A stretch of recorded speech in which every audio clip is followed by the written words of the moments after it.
Hello guys, welcome to talkies today channel. ఈరోజు Indian captain MS Dhoni పుట్టినరోజు. So ఆయన గురించి ఈ వీడియోలో డిస్కస్ చేద్దాం. వీడియోలోకి వెళ్ళే ముందు మీరు మన ఛానల్ని ఫస్ట్ టైం చూస్తున్నట్టయితే ఒక లైక్ చేయండి, ఒక కామెంట్ చేయండి, అలాగే మన ఛానల్ని సబ్స్క్రైబ్ చేసుకోండి. చాలామంది మన వీడియోస్ని సబ్స్క్రైబ్ చేసుకోకుండానే చూస్తున్నారు గైస్. మీరు మన ఛానల్ని సబ్స్క్రైబ్ చేసుకుని చూడడం వల్ల ఛానల్కి అంత ఎంకరేజ్మెంట్గా ఉంటుంది. సో సబ్స్క్రైబ్ చేసుకుని వీడియోస్ చూడండి. ఇంకా లేట్ చేయకుండా వీడియోలోకి వెళ్ళిపోతాం. Let's get started. ధోని పూర్తి పేరు మహేంద్ర సింగ్ ధోని. అతన్ని ముద్దుగా మాహి అని పిలుస్తారు. ఫ్యాన్స్ అయితే తాలా ధోని అని పిలుస్తారు. ధోని 1981 సంవత్సరం జూలై 7వ తారీఖున ప్రస్తుత జార్ఖండ్ క్యాపిటల్ అయిన రాంచీలో జన్మించాడు. అక్కడ ప్రాంతం వాళ్ళు ధోనిని జార్ఖండ్ డైమండ్ అని పిలుస్తారు. తండ్రి ఒక పంప్ ఆపరేటర్గా, తల్లి ఒక హౌస్ వైఫ్గా ఉండేవాళ్ళు. ధోనికి చిన్న వయసు నుండి ఫుట్బాల్ అండ్ బ్యాడ్మింటన్ అంటే చాలా బాగా ఇష్టమైన గేమ్స్ అవి. ధోని స్కూల్ టైమింగ్లోనే ఎక్కువగా ఫుట్బాల్ ఆడేవాడు. తన స్కూల్ ఫుట్బాల్ టీంలో ఒక గోల్ కీపర్గా అందరినీ మెప్పించేవాడు ధోని. సరిగ్గా ఇదే టైంలో ఆ స్కూల్లో క్రికెట్ టీం కోచ్ అయిన రంజన్ బెనర్జీ గారు ధోనిని ఒక గోల్ కీపింగ్ స్కిల్స్ చూసి చాలా ఇంప్రెస్ అయ్యేవాళ్ళు. ఆయన ధోనిని బాగా మోటివేట్ చేసి ఫుట్బాల్ నుంచి క్రికెట్ మీద కాన్సన్ట్రేషన్ చేసేలా చేశారు. తర్వాత వికెట్ కీపర్గా తన జర్నీ స్టార్ట్ చేశాడు ధోని. కోచ్కి తెలియకుండా తన బ్యాటింగ్ మీద కూడా ప్రాక్టీస్ చేస్తూ ఉండేవాడు. కొద్ది కాలంలోనే ధోని వికెట్ కీపర్ బ్యాట్స్మెన్గా అందరినీ అలరించాడు. ఆ తర్వాత కొన్ని స్కిల్స్ పెంచుకుంటూ అండర్-16 కేటగిరీలో చాలా ట్రోఫీస్లో అద్భుతంగా తన ఆటను ప్రదర్శించి ఒక టాలెంటెడ్ క్రికెటర్గా గుర్తింపు పొందాడు. అయితే తన బ్యాటింగ్ యొక్క ప్రతిభ సీసీఎల్ టీంలో టాప్ ఆర్డర్లో ఆడినప్పుడు బయటపడింది. దీని తర్వాత ధోని బీహార్ టీంలో ఆడడానికి సెలెక్ట్ అయ్యాడు. తర్వాత రంజీ ట్రోఫీలో అద్భుతంగా తన ఆటను ప్రదర్శించి ఇండియన్ అండర్-19 టీంలో ఆడాలని కలలు కంటూ ఉండేవాడు. అప్పుడు అతని కలలు నిజం కాలేదు. డొమెస్టిక్ క్రికెట్లో అద్భుతంగా రాణించినా కూడా ఇండియా అండర్-19లో ఆడేందుకు సెలెక్టర్స్ ధోనిని సెలెక్ట్ చేయలేదు. దాంతో ధోని కల చెదిరిపోయింది. కానీ ధోని మాత్రం నవ్వుతూ స్వీట్స్ కొని వాళ్ళ ఫ్రెండ్స్కి పంచిపెట్టాడు. వాళ్ళు ఇదేంట్రా అని అడిగితే ధోని, నేను చేయాల్సిన ప్రాక్టీస్ అండర్-19 ఆడేందుకు సరిపోలేదు, ఇంక నుండి ఇంకా ఎక్కువగా ప్రాక్టీస్ చేసి నేరుగా టీమిండియాకి సెలెక్ట్ అవుతానని కాన్ఫిడెంట్గా చెప్పాడు. నిజంగా ఇలాంటి సిచ్యువేషన్ ఇంకొక పర్సన్కి ఎవరైనా వస్తే వాళ్ళ సెలెక్టర్స్ని బ్లేమ్ చేసేవాళ్ళు. నాకు టాలెంట్ ఉన్నా నన్ను ఎందుకు సెలెక్ట్ చేయలేదని సింపతి గెయిన్ చేసేవాళ్ళు. కానీ ధోని మాత్రం నేను ఇంకా ప్రాక్టీస్ చేయాలని చాలా స్పోర్టివ్గా ముందుకు వెళ్ళాడు. అయితే ధోని వెనకబడిన ప్రాంతం నుండి రావడం వల్ల అతన్ని కొంతమంది చాలా చులకనగా చూసేవాళ్ళు. అతనికి కొన్ని ట్రోఫీలు ఆడే అవకాశం వచ్చినా కూడా అది ధోనికి తెలియకుండా దాచేసి తనని దెబ్బ మీద దెబ్బ తీసేవాళ్ళు. అప్పుడు ధోని వాళ్ళ ఫాదర్ ధోని కెరీర్ ఏమైపోతుందో అని చాలా టెన్షన్ పడేవాళ్ళు. క్రికెట్నే పట్టుకుని వేలాడితే జీవితం పాడవుతుందని చెప్పి ధోనిని రైల్వే కలెక్టర్గా చేసేందుకు ఒప్పిస్తారు. ధోని కూడా తండ్రి కోసం ఇష్టం లేకపోయినా 3 years పాటు కారంగ్పూర్ రైల్వే స్టేషన్లో టికెట్ కలెక్టర్గా వర్క్ చేశాడు. ఒకవైపు ధోని టికెట్ కలెక్టర్గా వర్క్ చేస్తూ క్రికెట్ మీద ఉన్న ఇష్టం వదులుకోలేక రైల్వేస్ టీం తరపున క్రికెట్ ఆడుతూ ఉండేవాడు. ధోని ఎంత బాగా ఆడినా కూడా పై స్థాయికి మాత్రం చేరుకోలేకపోయేవాడు. జాబ్ అండ్ క్రికెట్ ఈ రెండింటినీ మేనేజ్ చేయలేక చాలా ప్రాబ్లమ్స్ ఫేస్ చేసేవాడు. ఇంకా ఏదైతే అది అయ్యింది, టికెట్ కలెక్టర్కి రాజీనామా చేసేసి ఆగిపోయిన తన క్రికెట్ జీవితాన్ని మళ్ళీ క్రికెటర్గా తిరిగి రీస్టార్ట్ చేశాడు. దీని తర్వాత ధోని ఇండియా ఏ టీంలో సెలెక్ట్ అయ్యి అద్భుతమైన ఆటను ప్రదర్శించి సెలెక్టర్స్ దృష్టిలో పడ్డాడు. అతని డిఫరెంట్ స్టైల్ ఆఫ్ బ్యాటింగ్ అందరినీ ఆకర్షించింది. ఏకంగా అప్పటి కెప్టెన్ సౌరవ్ గంగూలీ గారి దృష్టిలో పడ్డాడు. ఇక్కడి నుంచి ధోని ప్రస్థానం మొదలైంది. 2004లో బంగ్లాదేశ్ కోసం వికెట్ కీపర్ ప్లేయర్ కోసం చూస్తుండగా ధోని అండ్ దినేష్ కార్తిక్ పేర్లు వినిపించాయి. అప్పుడు సౌరవ్ గంగూలీ ట్రై ధోని అన్నాడు. అలా ధోని ఇండియా తరపున ఇంటర్నేషనల్ క్రికెట్లోకి అడుగుపెట్టాడు. కానీ ధోని ఫస్ట్ మ్యాచ్లోనే డక్అవుట్ అయ్యాడు. సిరీస్ మొత్తం ఫెయిల్ అయ్యాడు. కానీ అనూహ్యంగా పాకిస్తాన్తో జరిగే వన్డే సిరీస్లో మరో ఛాన్స్ లభించింది. ఇదే సిరీస్లో అతని బ్యాటింగ్ ఆర్డర్ కూడా ప్రమోట్ చేసి ఆర్డర్ నెంబర్ 3 స్థానంలో బ్యాటింగ్ పంపించారు. అక్కడి నుంచి మొదలైంది కథంతా. ఊరికే చరిత్రని సృష్టించలేం, అలా అని చరిత్రను ప్లాన్ చేసి బ్లూ ప్రింట్ తీయలేం. దానికి కావాల్సిందల్లా చిన్న నిప్పు రవ్వ. ఆ రోజు కార్చి చంటుకుంది. వచ్చాడు వచ్చాడు వచ్చాడు అంటూ ఎలివేషన్ ఇచ్చే స్థాయిలో ఆ రోజు ధోని తన ఆటను ప్రదర్శించాడు. వైజాగ్లో జరిగిన ఈ మ్యాచ్లో ధోని పాకిస్తాన్ పైన 148 పరుగులు చేసి తన మొదటి సెంచరీని సాధించాడు. దీని తర్వాత ఇంకా ధోని వెనక్కి తిరిగి చూసుకోలేదు. 3 ఫార్మాట్స్లోనూ ధోని తన సత్తాను చాటాడు. ఇంకా 2007లో ధోనికి ఇండియన్ టీంకి కెప్టెన్సీ చేసే అవకాశం వచ్చింది.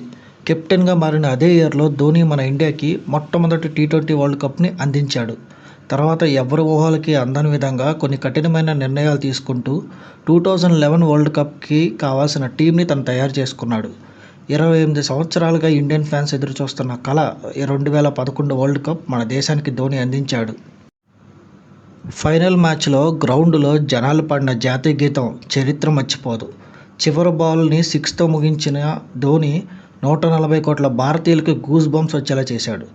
God of cricket Sachin Tendulkar తన కెరీర్లో చివరగా వరల్డ్ కప్ విజయాన్ని అందుకుని ఆనందంతో రిటైర్ అయ్యాడు. అదే గ్రౌండ్లో సచిన్ని ధోని తన భుజాల మీద ఎక్కించుకుని గ్రౌండ్ మొత్తం తిప్పాడు. సచిన్ మాట్లాడుతూ తన కెరీర్లో తను ఆడిన బెస్ట్ కెప్టెన్ ధోనీనే అని చెప్పాడు. ఇది ఇక్కడితో ఆగలేదు. 2013లో ఇంగ్లాండ్లో జరిగిన ఐసీసీ ఛాంపియన్స్ ట్రోఫీ కూడా ధోని మన టీమిండియాకి అందించాడు. ఈ ట్రోఫీ తర్వాత ఇండియా వరల్డ్లో నంబర్ 1 టీమ్గా రూపాంతరం చెందింది. 3 ఐసీసీ ట్రోఫీస్ యాజ్ ఎ కెప్టెన్గా వరల్డ్లో ఇప్పటి వరకు ఎవరూ సాధించలేని ఘనత ధోనికి దక్కింది. ఈ రోజుకి కూడా 3 ఐసీసీ ట్రోఫీస్ ఉన్న కెప్టెన్ లేడు అంటే అతను సాధించిన విజయాలు ఎంత పెద్దవనే విషయం చెప్పనవసరం లేదు. 2014లో టెస్ట్ క్రికెట్కి రిటైర్మెంట్ ఇచ్చాడు ధోని. దీని తర్వాత టీమిండియా T20 అండ్ వరల్డ్ కప్స్లో నాకౌట్ స్టేజ్ వరకు వెళ్ళి ఛాంపియన్స్ అవ్వలేకపోయారు. దీనివల్ల 2017లో ధోని కెప్టెన్సీ బాధ్యతలన్నీ విరాట్ కోహ్లీకి అప్పగించాడు. తర్వాత టీంలో ఒక ప్లేయర్గా కొనసాగాడు. ధోని ఇండియా కోసం ఎంత చేసినా ఎప్పుడూ డౌన్ టు ఎర్తే ఉండేవాడు. ఎలాంటి హడావుడి లేకుండా చాలా సైలెంట్గా అందరినీ షాక్కి గురి చేస్తూ ఈ నార్మల్ ఇన్స్టాగ్రామ్ పోస్ట్తో 2020లో ఇంటర్నేషనల్ క్రికెట్కి రిటైర్మెంట్ ప్రకటించేశాడు. ఒక రన్అట్తో మొదలైన తన కెరీర్ని ఇంకొక రన్అట్తో ఎండ్ చేసేశాడు. ఇంకా ధోని క్రికెట్లో చేసిన అద్భుతాలు ఒక కెప్టెన్గా, ఒక వికెట్ కీపర్గా, అలాగే అవన్నీ మాట్లాడుకోవాలంటే ఈ వీడియో సరిపోదు. అతని సాధించిన విజయాలు లెక్కలేనన్ని ఉన్నాయి. ఇంకా ధోని ఐపీఎల్ కెరీర్ విషయానికి వస్తే ఇంటర్నేషనల్ క్రికెట్లో తను ఎలా సక్సెస్ అయ్యాడో ఐపీఎల్లోనూ కూడా తను సత్తా చాటాడు. ఐపీఎల్ మొదటి ఆక్షన్లో అన్ని టీమ్స్ హ్యాండ్ రైజ్ చేసిన ప్లేయర్గా ధోనికి నెక్స్ట్ లెవెల్ రికార్డు ఉంది. అంతేకాకుండా ధోని ఐపీఎల్లో మోస్ట్ ఎక్స్పెన్సివ్ ప్లేయర్గా రికార్డులోకి ఎక్కాడు. ఆడిన అన్ని సీజన్స్లో హయ్యెస్ట్ నెంబర్ ఆఫ్ టైమ్స్ టీంని ఫైనల్కి చేర్చాడు. అంతేకాకుండా 5 సార్లు చెన్నై సూపర్ కింగ్స్కి కెప్టెన్గా ట్రోఫీని అందించాడు. ఐపీఎల్లో ధోని సాధించిన విజయాలు చాలా పెద్దవి. ఒక కెప్టెన్గా, ఒక బ్యాట్స్మెన్గా, ఒక వికెట్ కీపర్గా ఇలా ధోని చాలా అద్భుతాలే సృష్టించాడు. ధోని బ్యాటింగ్లో ఉన్నాడు అంటే చాలు స్కోర్ ఎంతైనా సరే ఫినిష్ చేసేస్తాడన్న కాన్ఫిడెన్స్ ఆడియన్స్లో కూడా క్రియేట్ చేశాడు. లాస్ట్ ఓవర్ 25 రన్లు కొట్టాలి అంటే ప్రెషర్ బ్యాట్స్మెన్ మీద కాదు, బౌలర్ మీద. ఎందుకంటే గ్రీజులో ఉన్నది ధోని. ఆ రేంజ్ ధోని ఫినిషర్గా గుర్తింపు పొందాడు. ఐపీఎల్లో 9 టీమ్స్కి 9 హోమ్ గ్రౌండ్స్ ఉన్నాయి. కానీ ధోనికి మాత్రం అన్ని గ్రౌండ్స్ హోమ్ గ్రౌండ్సే. అతని ఫ్యాన్ బేస్కున్న స్థాయి అలాంటిది. రిటైర్మెంట్ ఇచ్చిన తర్వాత కూడా ధోని ఫ్యాన్ బేస్ పీక్ స్టేజ్లో ఉండేది. ఐపీఎల్ బ్రాండ్ వాల్యూ కంటే ధోని స్టార్డమే పెద్దదేమో అనేంతలా ఉండేది. అతను ఏ గ్రౌండ్లో ఆడితే ఆ గ్రౌండ్ మొత్తం ఎల్లో కలర్లో రూపాంతరం చెందుతూ ఉండేది. అతను బ్యాటింగ్కి వస్తున్నాడు అంటే ఆడిటోరియం మొత్తం దద్దరిల్లిపోయేది. ఫైనల్గా ధోని కోసమే చూసేవాళ్ళు. ధోని ఒక్క బాల్ ఆడినా చాలు, ఒక్క 6 కొట్టినా చాలు అనే క్రికెట్ ఆడియన్స్ని సంపాదించుకోవడం ఒక ధోనికే చెల్లింది. ధోని పర్సనల్ లైఫ్ విషయానికి వస్తే పాకిస్తాన్ మీద ఫస్ట్ సెంచరీ చేసే ముందు రోజు ప్రియాంక అనే అమ్మాయిని కలిశాడు. తన వల్లే తనకు అదృష్టం కలిసి వచ్చిందని అనుకుని ఆ అమ్మాయిని తన అదృష్ట దేవతగా భావించాడు. అయితే బ్యాడ్ లక్ ఏంటంటే ప్రియాంక ఒక యాక్సిడెంట్లో చనిపోయింది. అప్పటి వరకు లాంగ్ హెయిర్లో ఉండే ధోని సడన్గా షార్ట్ హెయిర్కి చేంజ్ అయిపోయాడు. కొన్ని సంవత్సరాల తర్వాత తన లైఫ్లోకి సాక్షి అనే అమ్మాయి వచ్చింది. సాక్షిని పెళ్లి చేసుకున్నాడు. ఇప్పుడు వాళ్ళిద్దరికి జీవా అనే ఒక పాప కూడా ఉంది. Dhoni on national duty. Yes, ధోనికి ఇండియన్ ఆర్మీ అంటే చాలా ఇష్టం. ధోని చిన్నతనంలోనే ఒక ఆర్మీ ఆఫీసర్ కావాలని కలలు కనేవాడు. ధోని కలలు నిజం చేస్తూ ఇండియన్ ఆర్మీ ధోనిని ఒక లెఫ్టినెంట్ కాలనల్గా సత్కరించింది. MS Dhoni the untold story అని ధోని మీద బయోపిక్ కూడా చేశారు. చాలా పెద్ద సక్సెస్ అందుకుంది ఈ మూవీ బాక్స్ ఆఫీస్ దగ్గర. ఈరోజు ఈ మూవీ రిలీజ్ కూడా అవుతుంది థియేటర్స్లో కొన్ని ఏరియాస్లో. ఓవరాల్గా the man, the myth, the legend MS Dhoni and the finisher captain Mahendra Singh Dhoni గారికి జన్మదిన శుభాకాంక్షలు. ధోని సార్, మీరు ఇలాగే ఎన్నో పుట్టినరోజులు జరుపుకోవాలి. అభిమానుల కోసం ఐపీఎల్లో మళ్ళీ కనిపించాలని ఒక అభిమానిగా నా కోరిక సార్. సచిన్ గారు ఆట చూసిన తర్వాత క్రికెట్ మీద ఇష్టం పుట్టింది. కానీ మీ ఆట చూసిన తర్వాత క్రికెట్ మీద పిచ్చి ఇష్టం పెరిగింది సార్.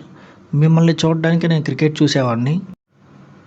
లాస్ట్కి ఆ పిచ్చి ఎంతలా ముదిరిపోయిందంటే మీరు కనిపిస్తేనే క్రికెట్ చూసేవాడిని, లేదంటే నాట్ ఇంట్రెస్టెడ్ అనే రేంజ్లో నా పిచ్చి ముదిరిపోయింది సార్. నాకు సంబంధించినంత వరకు నేను చూసిన ప్లేయర్స్లో మీరే all time best. That includes present Indian cricket team. Once again wish you a very happy birthday to my love, my hero, my inspiration Mahendra Singh Dhoni sir. ఇది గైస్ ఇవాళ డిస్కషన్. మీలో ఎంతమంది ధోని ఫ్యాన్స్ ఉన్నారు? కామెంట్ సెక్షన్లో హ్యాపీ బర్త్డే ధోని అని mention చేయండి. మళ్ళీ ఇంకొక మంచి వీడియోతో మీ ముందుకు వస్తాను. Thanks for watching. జై హింద్.